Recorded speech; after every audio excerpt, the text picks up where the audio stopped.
കേരളത്തിലെ ഓരോ കോൺഗ്രസ് പ്രവർത്തകരും പറയാൻ ആഗ്രഹിച്ച വാക്കുകളാണ് ഇദ്ദേഹം പറയുന്നത്.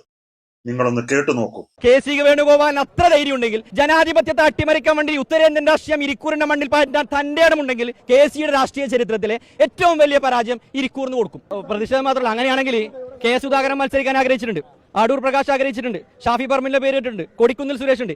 ഇവരൊക്കെ രാജിവെച്ചിട്ട് സുധാകരൻ ആഭ്യന്തരവും ഷാഫി പറമ്പിൽ വിദ്യാഭ്യാസ മന്ത്രിയും കൊടിക്കുന്നിൽ സുരേഷ് ആരോഗ്യമന്ത്രിയായിട്ട് എല്ലാ എംപിമാരും അങ്ങ് വരട്ടെ. ഒരാൾ മാത്രമായിട്ട് കെ.സി. വേണുഗോപാലിന് വേണ്ടിയിട്ട് നിയമം മാറ്റുക. സുധാകരൻ മത്സരിക്കാതിരിക്കാൻ വേണ്ടിയിട്ട് എന്ത് നിയമം പറഞ്ഞത്? എംപിമാർ മത്സരിക്കേണ്ട ആവശ്യമില്ല.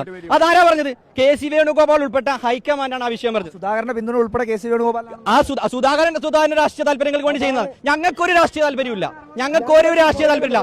ചരിത്രത്തിൽ 49 വർഷമായിട്ട് തളിപ്പറമ്പിൽ CPM ഒരു MLA ഇല്ലാത്ത കാലഘട്ടം വന്നിട്ടുണ്ട് എങ്കിൽ, കെ.സി. വേണുഗോപാലിന് അത്ര ധൈര്യം ഉണ്ടെങ്കിൽ ഇരിക്കൂറിലെ യു ഡി എഫ് പ്രവർത്തകരെ വെല്ലുവിളിച്ചുകൊണ്ട് ജനാധിപത്യത്തെ അട്ടിമറിക്കാൻ വേണ്ടി ഉത്തരേന്ത്യൻ രാഷ്ട്രീയം ഇരിക്കൂറിന്റെ മണ്ണിൽ പാറ്റാൻ തന്റെ ഇടമുണ്ടെങ്കിൽ ഞങ്ങളും വെല്ലുവിളിക്കുകയാണ്. ഞങ്ങൾ UDF-കാരാണ്, പാർട്ടി വക്താക്കളാണ്, മെമ്പർമാരാണ്, ഔദ്യോഗിക ഭാരവാഹികളുള്ള ആൾക്കാർ വരെ ഇവിടെയുണ്ട്.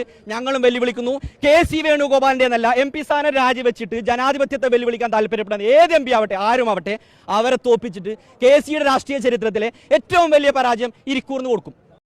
കേട്ടല്ലോ, ഇന്ന് വൈകുന്നേരം ഇവര് മുഖ്യമന്ത്രിയുടെ കാര്യത്തിൽ ഒരു തീരുമാനം എടുക്കും എന്നാണ് പറഞ്ഞത്. ഇതൊക്കെ കേട്ടിട്ട് എടുത്താൽ കൊള്ളാം.